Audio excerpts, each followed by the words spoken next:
Hello again. This is Brother Simeon Gallagher, and I am recording this in the rectory of a parish here in the Archdiocese of Denver, one of the loveliest parishes, actually, Our Lady of Loretto.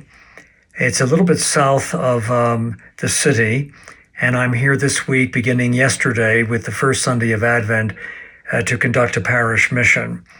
And so I wanted to send this to you from my quarters in the rectory. I was struck yesterday when I was listening to the gospel passage from St. Matthew about the challenge to be alert, to be awake, not to fall asleep, and not to allow the many preoccupations of life to interfere with our development and growth and faith and our awareness of the presence of God in our lives.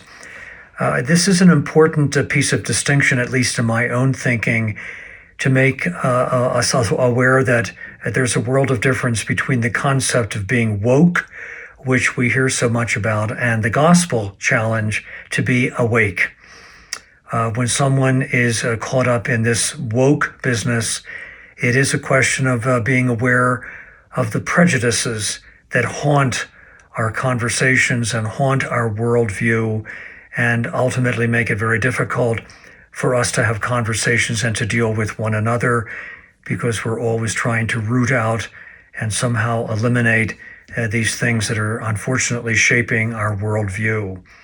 That is not the same as being biblically awake, because when we are awake, we walk in the presence of God, the light of Christ, and nothing could be clearer, nothing could be more inclusive, nothing could be more gathering than the presence of God in our lives, rather than creating divisions and diversions and separations.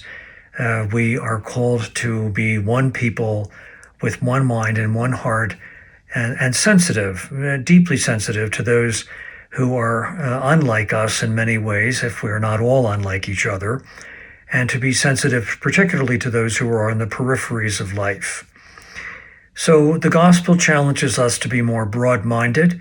It challenges us not to be caught up in definitions of our own in terms of the way we look at the world and look at other people, but to recognize the way God looks at all of us, bringing us together and healing us.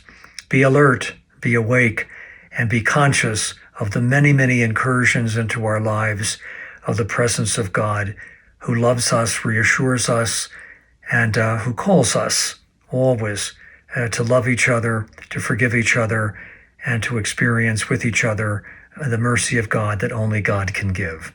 So we're praying for you, and we hope you're praying for us as well. God bless you, and take care.